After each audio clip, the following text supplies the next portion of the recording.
Salam sejahtera Malaysia, denyut nadi suara rakyat bergema di channel ini. Terima kasih kerana terus bersama-sama dalam channel ini. Untuk mendapatkan berita terkini setiap hari, sila tekan butang subscribe, like dan share. Tekan juga tombol notifikasi untuk mendapatkan berita terbaru sepanjang tahun, sepanjang hari, sepanjang masa. Sekali lagi terima kasih diucapkan kepada anda semua. Denyut nadi suara rakyat bergema di channel ini. Kita jumpa. Salam sejahtera Malaysia, denyut nadi suara rakyat bergema di channel ini. Perdana Menteri Datuk Seri Anwar Ibrahim, baguslah letak jawatan. Oh, itu soalan yang bagus. Adakah anda setuju dengan pernyataan itu? Patutkah Perdana Menteri Datuk Seri Anwar Ibrahim letak jawatan? Wow, anda boleh typekan komen anda. Okey, bagi saya secara peribadi, saya tidak setuju. Saya tidak setuju Datuk Seri Anwar Ibrahim letak jawatan sebagai Perdana Menteri. Ada beberapa sebab mengapa saya tidak setuju. Tapi sebelum itu, saya ingin beritahu bahawa saya bukan orang Madani kah, PKR kah, Pakatan Harapan kah, DAP kah, UMNO kah, bukan. Saya bukan ditaja, tidak pernah ditaja. Kalau saya pernah ditaja, woi kaya saya ni. Tapi malangnya saya tidak pernah ditaja oleh mana-mana.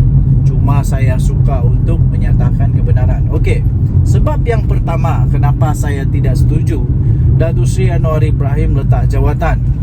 Pertama ialah kerana tidak ada orang yang saya nampak yang layak untuk tukar dia untuk setakat ini. Semua calon-calon PM daripada Pakatan Harapan BN kah, daripada Pembangkang Perikatan Nasional kah, daripada Bebas kah, semua calon-calon yang mereka nyatakan itu pada pendapat saya belum layak, belum ada credibility, belum ada aura, belum ada pengalaman untuk mentadbir negara Malaysia. Takkanlah Muhyiddin Yassin jadi Perdana Menteri lagi. Takkanlah dia awang pula. Aduh. Takkanlah Sanusi. Takkanlah Azmin Ali.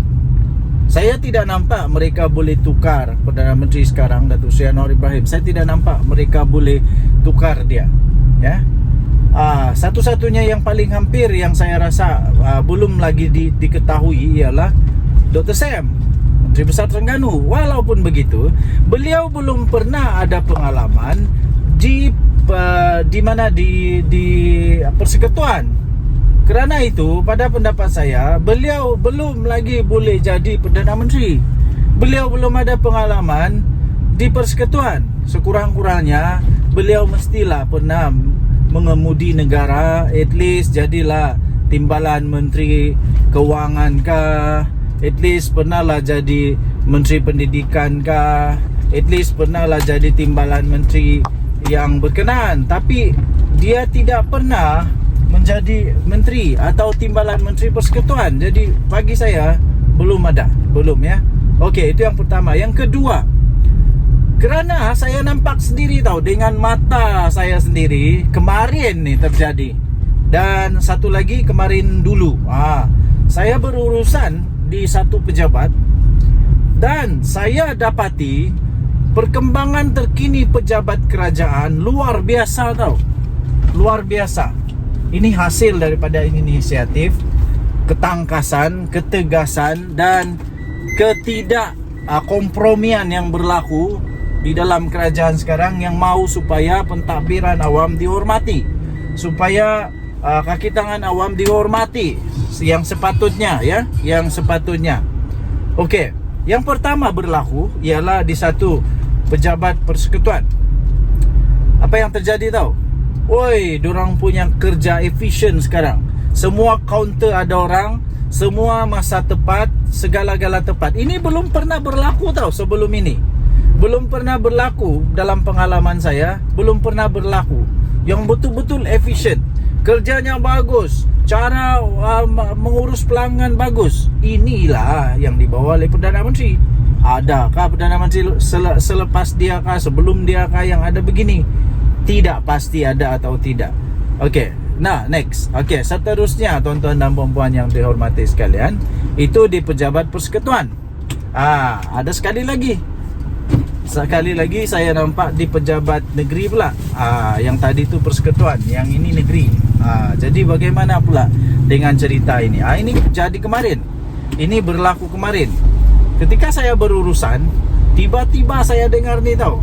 Dia kata begini, hati-hati. Ini tak boleh buat sebab ini akan SPRM siasat. Ini tak boleh buat. Ini dikira salah guna. Salah guna wang, salah guna pangkat, salah guna kuasa. Saya terkejut tau. Sekarang ini orang sudah mulai takut buat rasuah padan muka. Yang cakap tu bukan pegawai kerajaan. Ini orang-orang biasa. Ini orang biasa, rakyat biasa yang berurusan di pejabat itu. Saya ucapkan tahniahlah kepada kerajaan sekarang yang berjaya mengekang rasuah ini.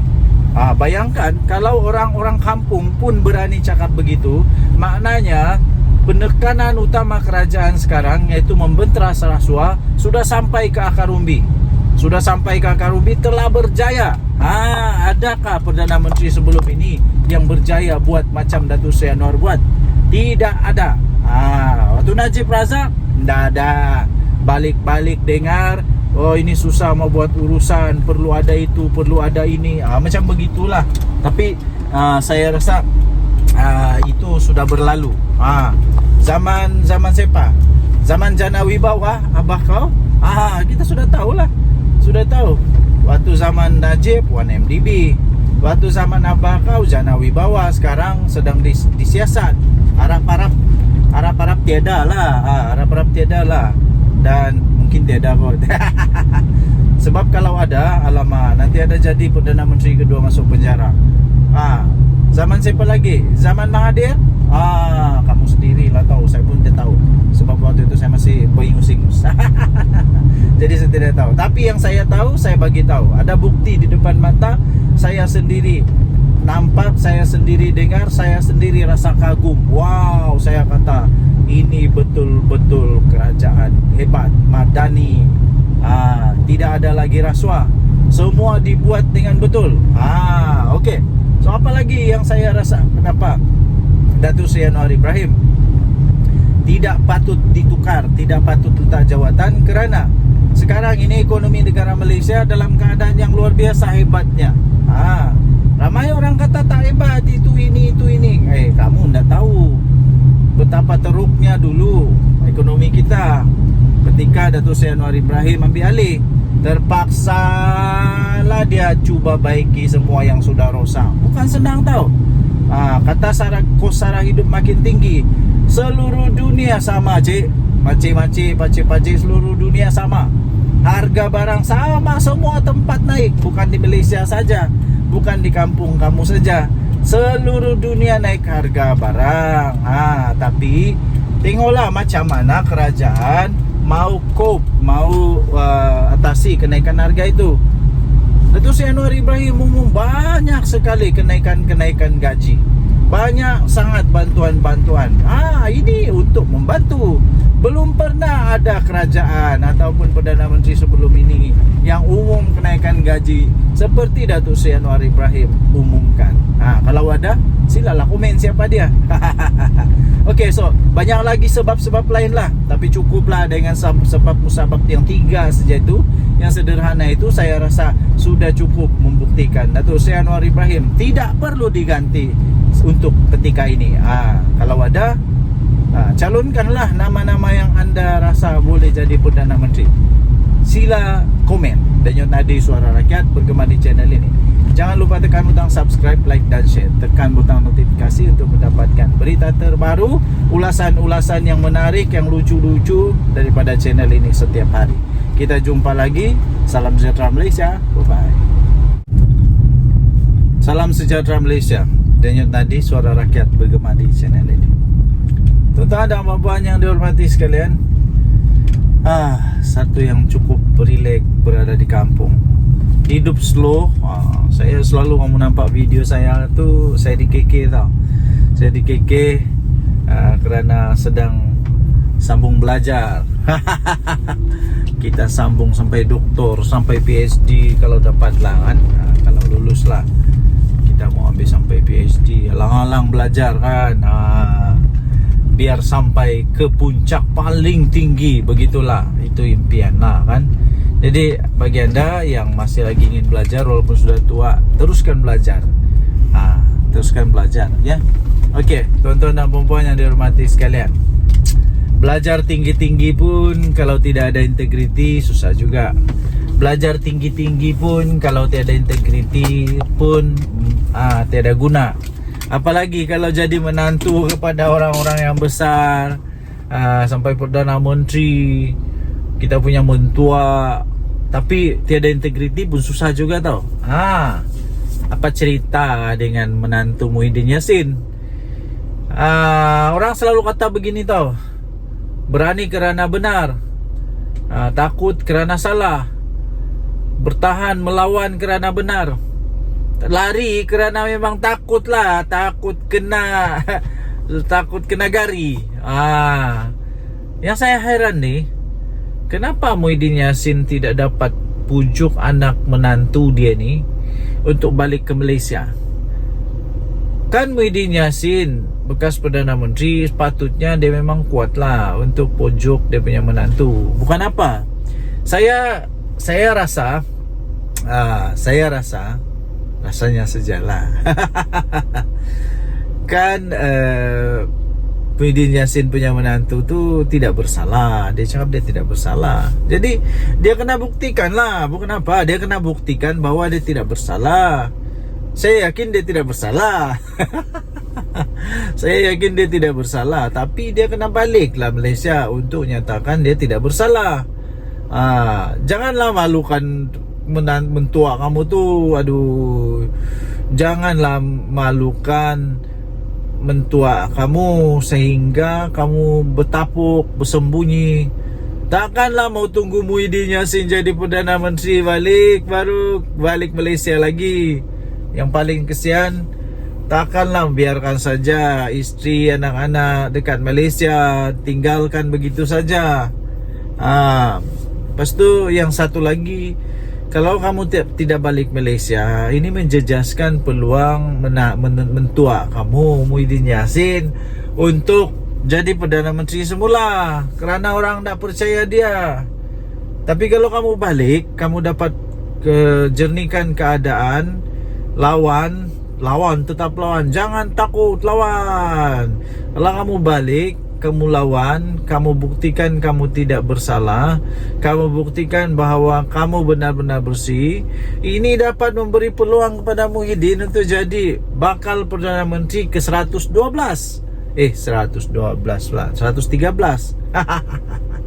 Okey, jadi apa yang saya ingin sampaikan ialah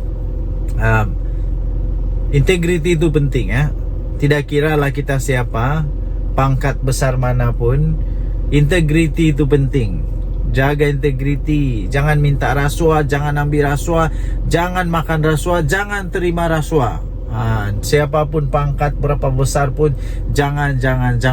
Nah, dan lagi satu, berani kerana benar. Balik. Okey. So, saya fikir dalam setiap ceramah ini boleh jadi senjata untuk lawan Muhyiddin. Kan memang begitulah politik ni, kadang-kadang dirasa seperti kotor lah, macam-macam lah. Tapi begitulah politik. Itulah politik, namanya politik.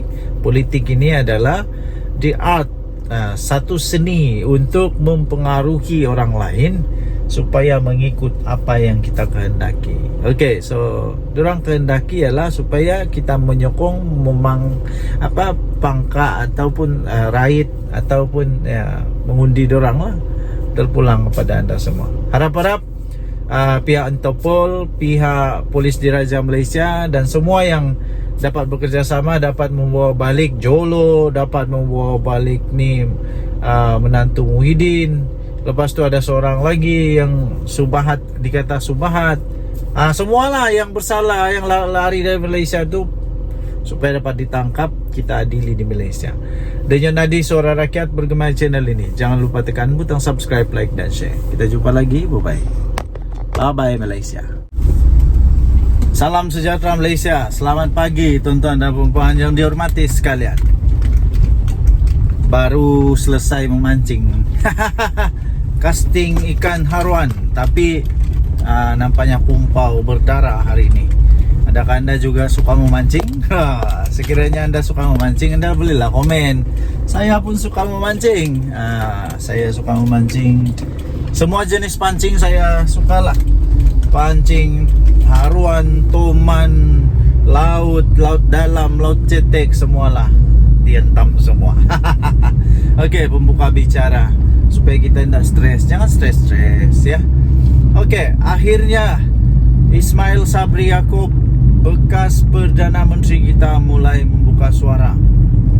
Nampaknya beliau mulai mengeluarkan isi hati dia. Antara artikel yang saya baca, dia kata ketika dia jadi Perdana Menteri, ramai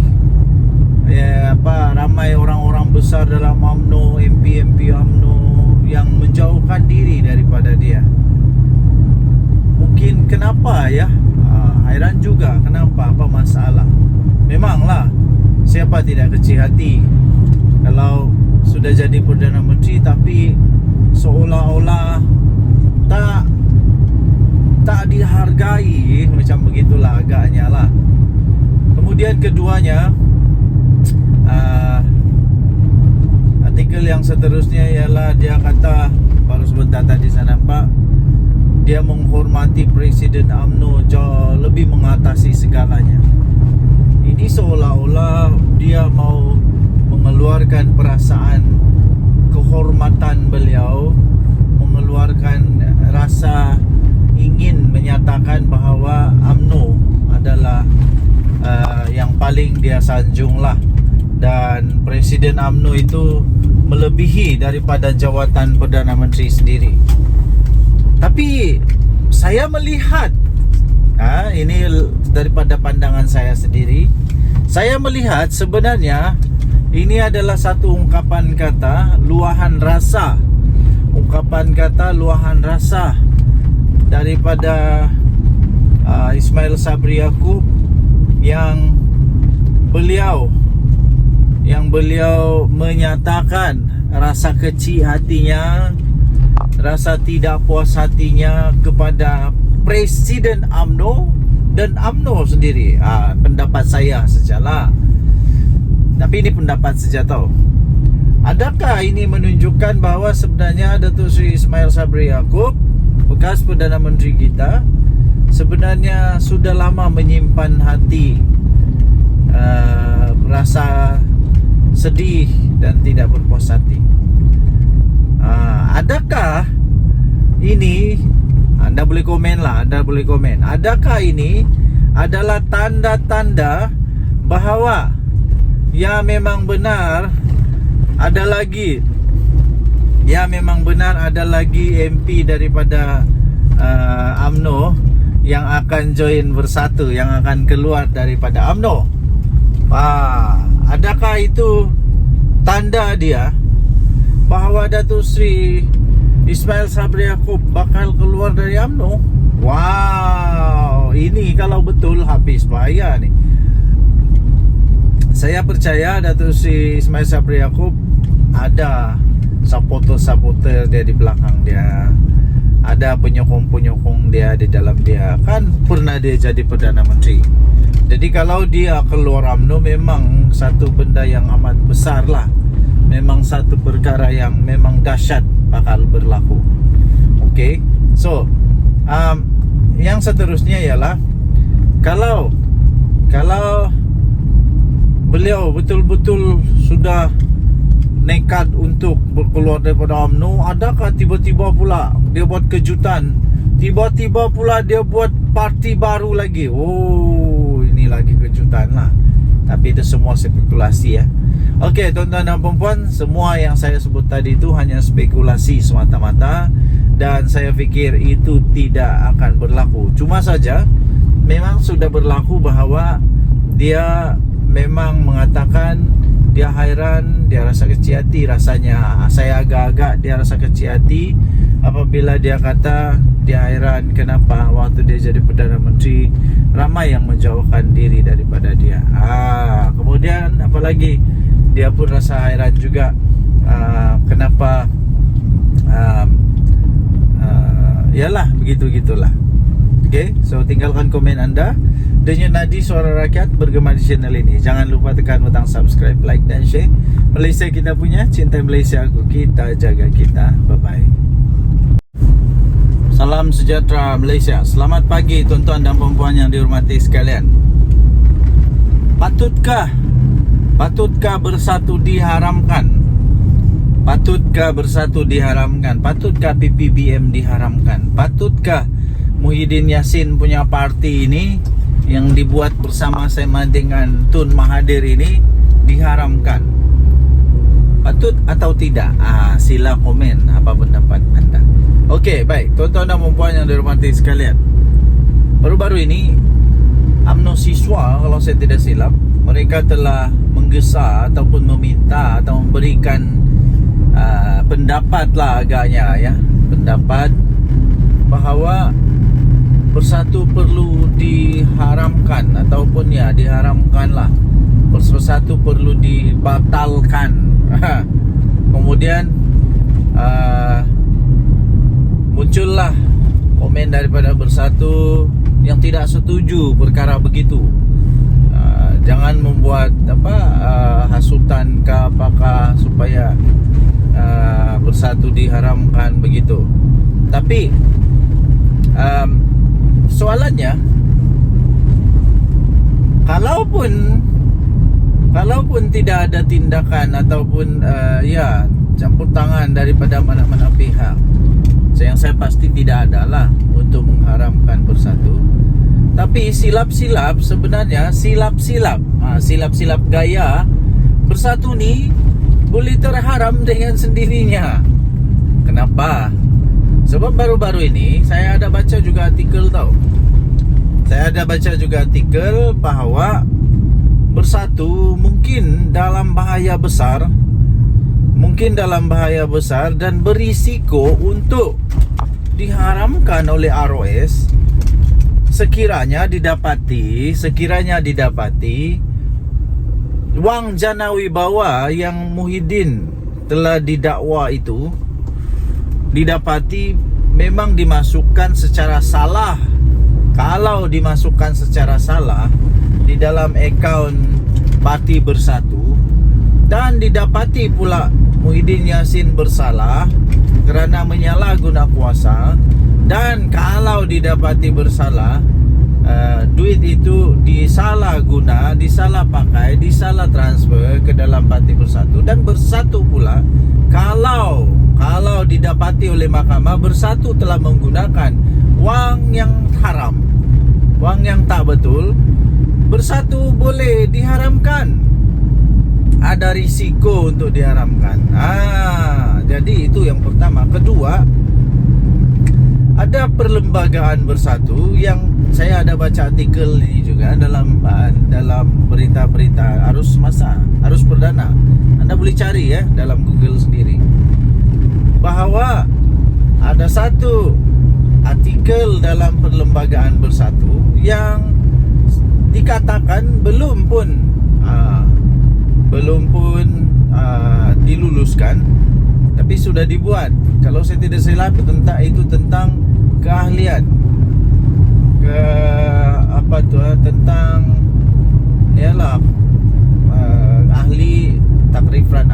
takrifan orang-orang yang boleh memegang jawatan. Itu kalau saya tidak salah tentang ahli bersekutu, yaitu orang yang bukan Bumi Putra. Anda boleh ceklah dalam internet ya.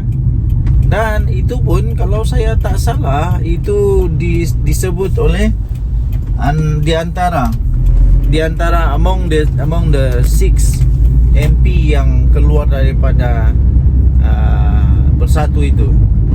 Mereka kata mereka mempersoalkan tentang perkara itu. Jadi kalau benda ni betul-betul didapati bersalah, kalau Kalau didapati betul-betul bersalah, mau tidak mau diharamkan juga bersatu. Mau tidak mau boleh juga dibatalkan bersatu. Jadi sekali lagi persoalan utama dia, Anda silalah jawab, tinggalkan komen Anda. Adakah bersatu perlu untuk diharamkan? Ini belum kita cakap lagi Muhyiddin Yassin yang telah Muhyiddin Yassin yang telah didakwa kerana dakwaan menghasut terhadap yang di Pertuan Agong. Menghasut terhadap yang di Pertuan Agong. Ini kita belum lagi cakap tentang dia punya ahli-ahli, berapa ramai yang sekarang ini dalam masalah kerana jana wibawa. Ini belum lagi masuk menantu Muhyiddin Yassin. Okey, so tinggalkan komen anda, denyut nadi suara rakyat bergema di channel ini. Jangan lupa tekan butang subscribe, like dan share. Malaysia kita punya, cinta. Salam sejahtera Malaysia. Denyut nadi suara rakyat bergema di channel ini. Selamat pagi tuan-tuan dan puan yang dihormati sekalian. Apa kabar anda pada hari ini? Saya amat gembira. Berita paling gembira bagi saya apabila saya mampu untuk hantar anak-anak pergi sekolah. Satu kegembiraan yang paling besar bagi ibu bapa bila dapat hantar anak ke sekolah. Bagaimana pula dengan anda? Semoga hari ini dipenuhi dengan kegembiraan, kebahagiaan, semua sihat, anak-anak sihat, suami isteri sihat, semua sihatlah. Okey. Jadi apa berita hari ini? Antara berita yang paling menarik, paling trending, paling hot, paling sohor sekarang ini ialah tentang saman menyaman lah. Apalagi di mana Mahathir saman Zahid Hamidi. Zahid Hamidi mempertahankan diri. Ini tentang nama panggilan nama ataupun gelar ataupun yang telah dikatakan oleh Mahathir bahawa itu fitnah. Jadi nampak gaya saja ya. Nampak gayanya Tun Mahathir yang walaupun tinggal 1 tahun lagi umur dia, 100 tahun sudah, otaknya masih geliga, hebatnya masih hebat dan ingatannya masih kuat.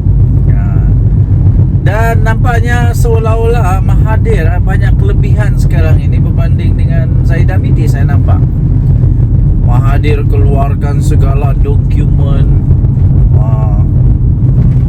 macam-macam lah, macam-macam lah dokumen dia keluarkan, hujah-hujahan yang dia keluarkan. Nampak seolah-olah menyebelahi Mahathir. Nampak seolah-olah je lah. Tak tahulah boleh menang atau tidak. Tapi kalaulah Mahathir menang, wow, adakah dia akan saman Zahid Hamidi sebanyak 1 bilion? Woi, kalau Mahathir saman Zahid Hamidi 1 bilion, walau jangan 1 bilion lah. Kalau dia saman 100 juta pun, yo kaya tu, kaya. Jadi inilah saya duk balik kata, saya balik cakap sudah.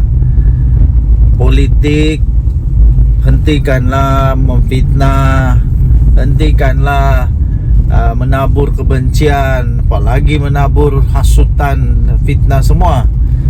Bila sudah kena, marah. Belum kena, elaklah daripada kena. Ini tidak.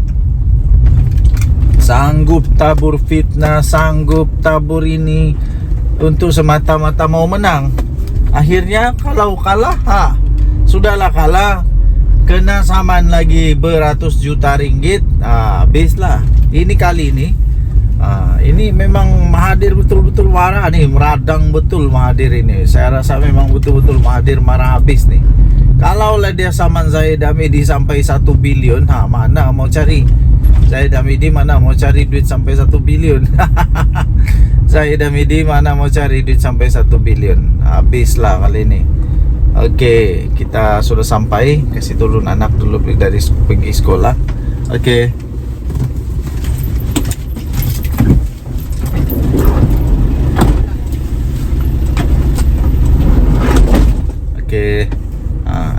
sudah turun sekolah. Selamat sudah sampai di sekolah. Terima kasih kepada semua guru-guru. Terima kasih kepada semua pasukan keselamatan. Terima kasihlah yang menjaga anak-anak kami di sekolah. Terbaiklah. Budak-budak sekolah, kita kena hati-hati tahu mandu di sekolah. Tidak boleh laju-laju, ikut peraturan. Berbalik kepada Mahathir. Kalau Mahathir saman Zahid Hamidi 1 bilion, Zahid mau cari mana 1 bilion? Siapa lagi boleh tolong? Bosku sudah di penjara. Jadi sekali lagi saya ingin tekankan kepada semua ahli politik. Tak kiralah kamu politik kanan kah, politik kiri kah, politik sebelah kah, politik atas kah, politik bawah kah, tak kiralah politik apa. Hentikanlah buat fitnah, nanti sendiri yang susah. Kedua, hentikan tabur fitnah. Kedua, jangan membuat hasutan, tak baik. Jangan membuat hasutan, ya. Jangan menghasut, tak baik tau. Okey.